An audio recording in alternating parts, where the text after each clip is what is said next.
જય સ્વામિનારાયણ વિદ્યાર્થી મિત્રો, ધોરણ 12 આર્ટ્સ, વિષય મનોવિજ્ઞાન, પાઠ 8 પર્યાવરણ અને વર્તન, જેમાં આપણે પર્યાવરણ વિશેની કે માનવ પર્યાવરણ વચ્ચે સંબંધ કેવો હોય, એ માનવી અને પર્યાવરણ વચ્ચેના સંબંધના ઘટકો, તો કે માનવી અને પર્યાવરણ વચ્ચેનો જે સંબંધ છે એ સંબંધની ચર્ચા આપણે છેલ્લે કરી ગયા. પણ આજે જે વાત કરવાની છે, જે અભ્યાસ કરવાનો છે, એ અભ્યાસ છે પર્યાવરણ અને વર્તન વચ્ચે સંબંધ દર્શાવતા ઘટકો. એક ભૌતિક પર્યાવરણ,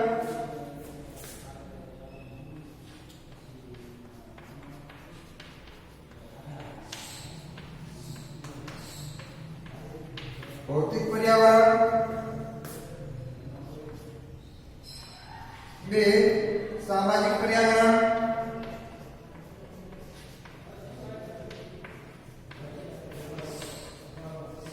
ભૌતિક પર્યાવરણ, સામાજિક પર્યાવરણ, ત્રણ પર્યાવરણ અંગેની અભિમુખતા,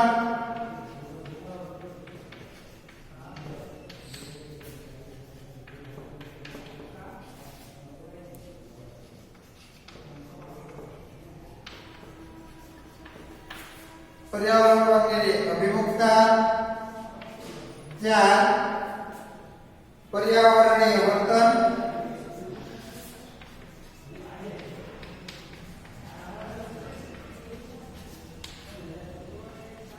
અને પાંચ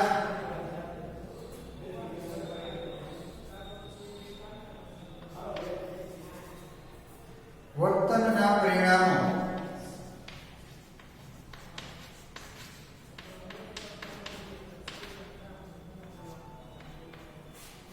હવે માનવ પર્યાવરણ વચ્ચેના સંબંધના ઘટકો કે માનવી અને પર્યાવરણ વચ્ચે જે સંબંધ છે, એ સંબંધના ઘટકોમાં ઉપરની આકૃતિમાં દર્શાવેલા માનવ પર્યાવરણ સંબંધના મુખ્ય 5 ઘટકોનું વર્ણન નીચે પ્રમાણે કરેલું છે. અહીં આપણે 5 ઘટકો લીધું. પહેલું છે ભૌતિક પર્યાવરણ, બે સામાજિક પર્યાવરણ, ત્રણ પર્યાવરણ અંગેની અભિમુખતા, ચાર પર્યાવરણીય વર્તન, પાંચ વર્તન પરિણામો. આ 5 ઘટકો જે છે, આ એક ચક્રની માફક છે, જેમાં આપેલું છે ભૌતિક ઘટકો. તો ભૌતિક ઘટકોમાં આપણે કોનો સમાવેશ કરી શકીએ કે ભૌતિક ઘટકોમાં કોનો સમાવેશ થાય છે? તો કે ભૌતિક પર્યાવરણમાં આબોહવા, ઉષ્ણતામાન, વરસાદ, અન્ય વનસ્પતિઓ,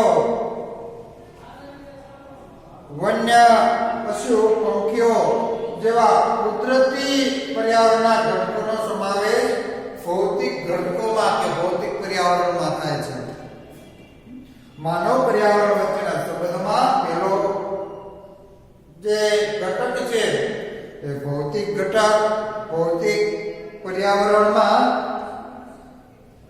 એક તો આબોહવા,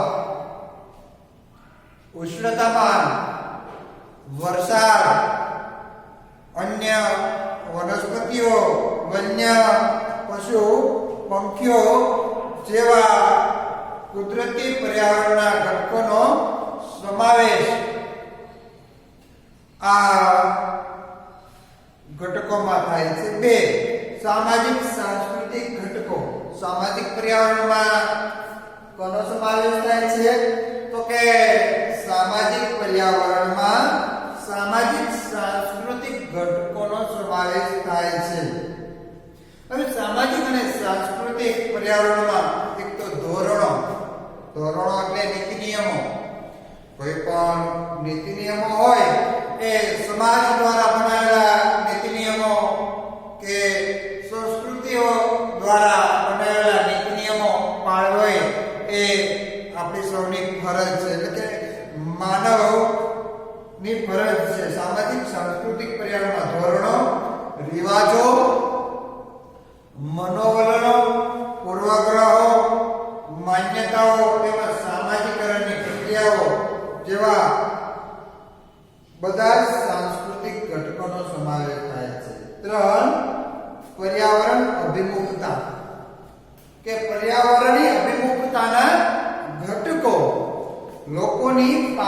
પોતાની આસપાસના પર્યાવરણ અંગેની માન્યતાઓ સાથે પર્યાવરણીય અભિમુખતા સંકળાયેલી હોય છે કે લોકો છે એ લોકો પોતાની આસપાસનું જે પર્યાવરણ હોય છે આ આસપાસના પર્યાવરણ અંગેની માન્યતાઓ સાથે પર્યાવરણ અભિમુખતા જોડાયેલી હોય છે, સંકળાયેલી હોય છે. 4 પર્યાવરણીય વર્તનના ઘટકો. પર્યાવરણીય વર્તનના ઘટકોમાં લોકો પોતાની સામાજિક આંતરક્રિયાઓ દરમિયાન પર્યાવરણનો જે ઉપયોગ કરે છે તેનો પર્યાવરણીય વર્તનના ઘટકોમાં સમાવેશ થાય છે. વર્તનોની નિપજ, છેલ્લું છે વર્તનોની નિપજ કે પરિણામ. વર્તનોની નિપજ કે એને પરિણામ પણ કહે છે.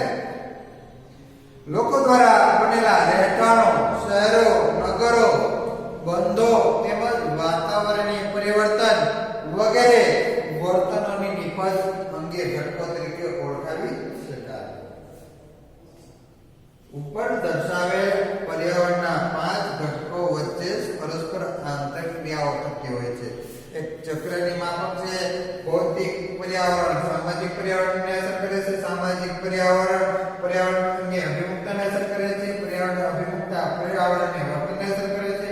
પર્યાવરણ વર્તન પર્યાવરણ પર નિપજ આવે છે. નિપજને કારણે પાછું વર્તન થાય છે. એટલે ચક્રની માફક આ ઘટકો છે એ માનવ અને પર્યાવરણ વચ્ચેના સંબંધના ઘટકો કાર્ય કરે છે. તે લાંબા ગાળાના મનોસામાજિક અને પર્યાવરણ પરિણામોની નિર્ધારણ કરે છે. તે નીચે પ્રમાણે છે. 1 માનવ પર્યાવરણ વચ્ચે સંબંધ અંગે વૈશ્વિક દૃષ્ટિકોણ. કે માનવ અને પર્યાવરણ વચ્ચેનો સંબંધ છે એ અંગે વૈશ્વિક દૃષ્ટિકોણ.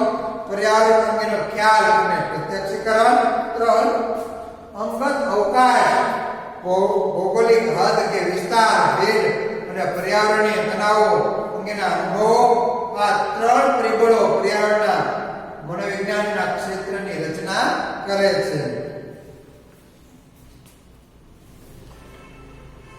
પ્રસ્તુત પ્રકરણમાં આગળના મુદ્દાઓમાં આમાંના કેટલાક ખ્યાલોની ચર્ચા કરીશું, પરંતુ પહેલા વિવિધ સંસ્કૃતિમાં માનવ પર્યાવરણ વચ્ચેના ખ્યાલો કેવી રીતે વિકસે છે અને તે જુદા જુદા દ્રષ્ટિકોણથી સમજવાની જરૂર છે.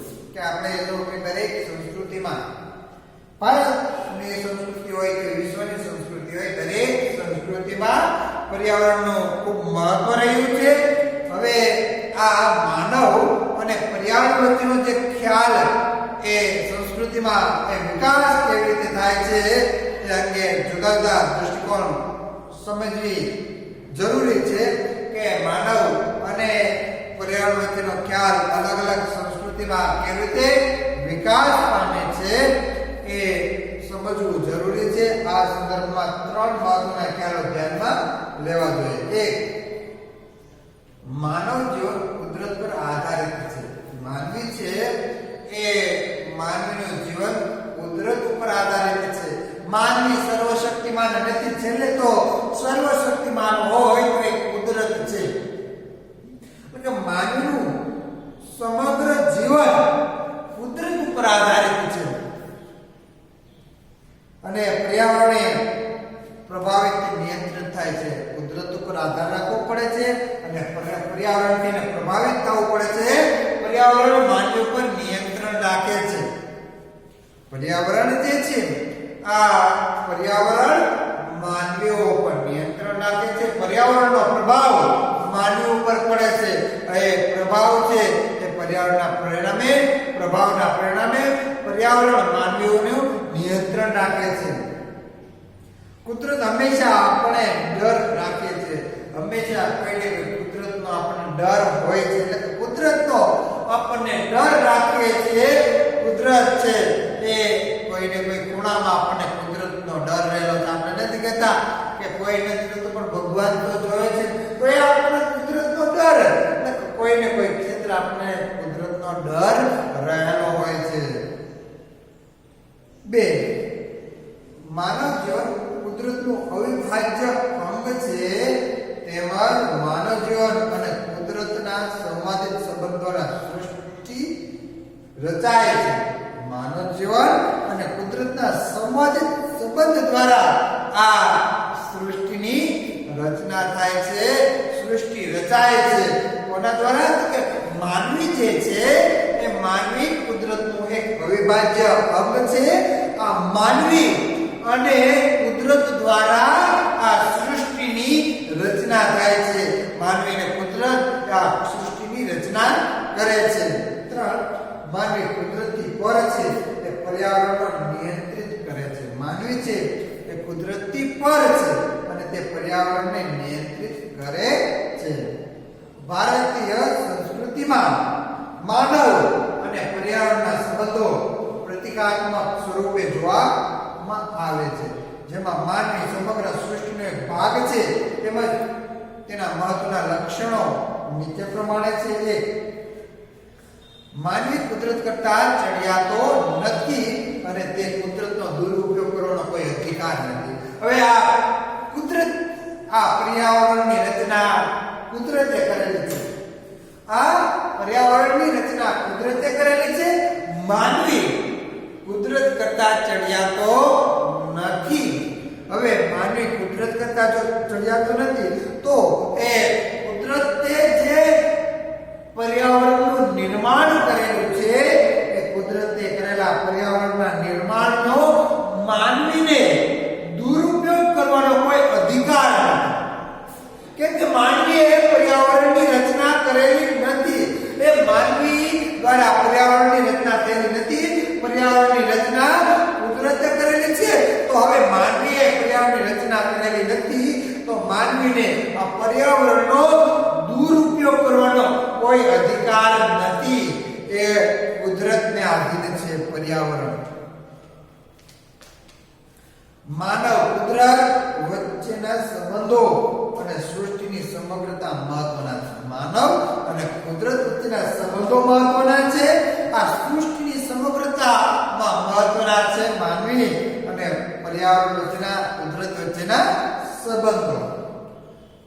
ભારતીય વિચારસરણી વિશ્વ સંબંધિત બધી જ બાબતો સાથે સંબંધ ધરાવે છે. ભારતની વિચારસરણી છે માત્ર ભારત દેશ પૂરતી સંબંધિત નથી. ભારત દેશની વિચારસરણી વિશ્વ સંબંધિત છે. એટલા માટે ભારતમાં તમે જોયો કહેવામાં વિશ્વ એક કુટુંબ છે. વસુધૈવ કુટુંબકમની ભાવના સાથે ભારત હંમેશા વિશ્વ છે એ વિશ્વ લેવલે કાર્ય કરે છે. એટલે કે વૈશ્વિક સંબંધિત બધી દ્રષ્ટિકોણથી ભારત વિચાર કરે છે. માનવી અને કુદરત વચ્ચેના સુમેળનો ખૂબ મહત્વ છે. કે માનવી અને કુદરત વચ્ચે એક સુમેળ હોવો જોઈએ, એક સુમેળ ભર્યો સંબંધ હોવો જોઈએ, એક સહકાર ભર્યો સંબંધ. માનવી અને કુદરત વચ્ચે સુમેળ ભર્યો સંબંધ હોય છે એ મહત્વનું છે.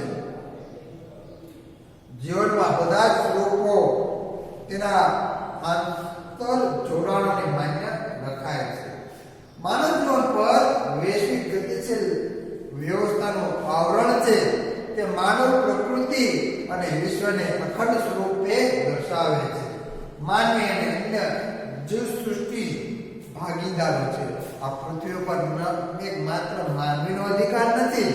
આ પૃથ્વી પર વસતા દરેક સજીવનો સરખો અધિકાર છે. એટલે કે માનવી અને અન્ય જીવસૃષ્ટિ ભાગીદારો છે.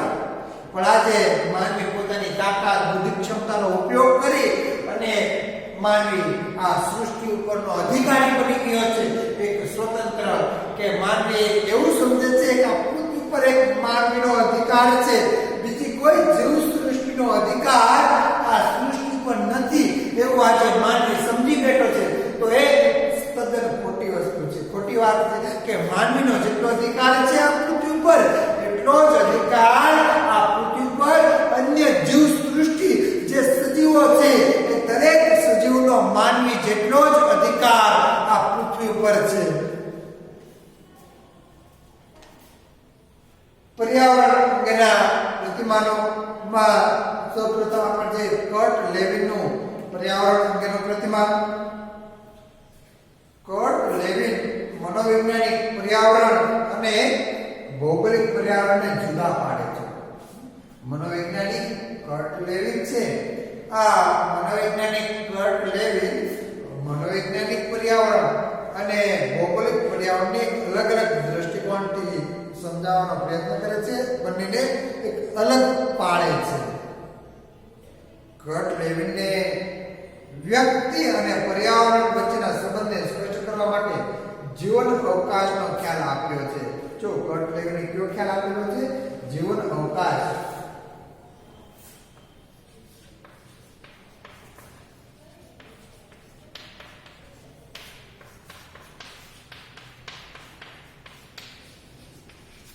કર્ટ લેવિને જીવન અવકાશનો ખ્યાલ તો આપણે એમ પણ કહીએ છીએ કે પર્યાવરણ અંગેનું પ્રતિમાન.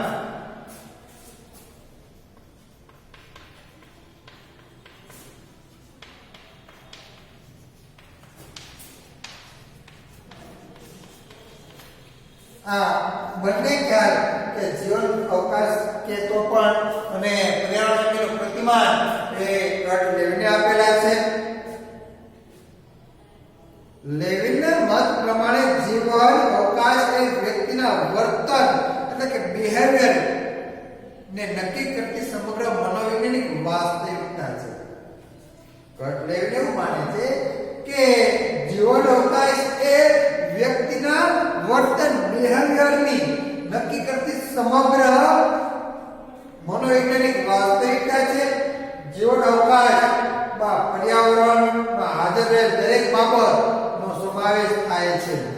જીવન અવકાશમાં લાઈફ સ્પેસ એટલે કે પર્યાવરણમાં હાજર રહેલી દરેક એન્વાયરમેન્ટ એટલે કે ઈ સમાવેશ થાય છે જે વ્યક્તિના વર્તન પર અસર કરે છે. આ પર્યાવરણમાં પર્યાવરણ એન્વાયરમેન્ટ વ્યક્તિ માટે પર્સન અને આ આસપાસની ભૌતિક મનોવૈજ્ઞાનિક અને સામાજિક ઘટનાઓ જેવી દરેક બાબતો સમાવેશ થાય છે. લેવિન પર્યાવરણ વચ્ચે રહેલી વ્યક્તિ ને જીવન અવકાશ કહે છે. આમ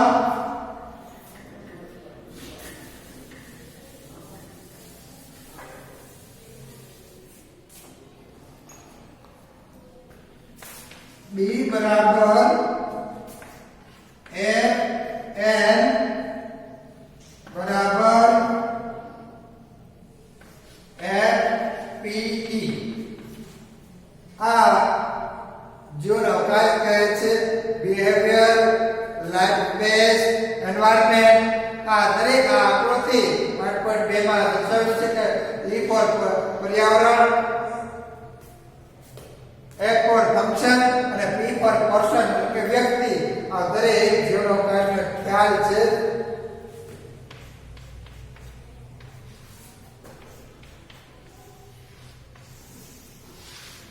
અહીંયા એન્વાયરમેન્ટ છે એની વચ્ચે વ્યક્તિ રહેલો હોય છે. કર્ટ લેવિનના જીવનના અવકાશ મુજબ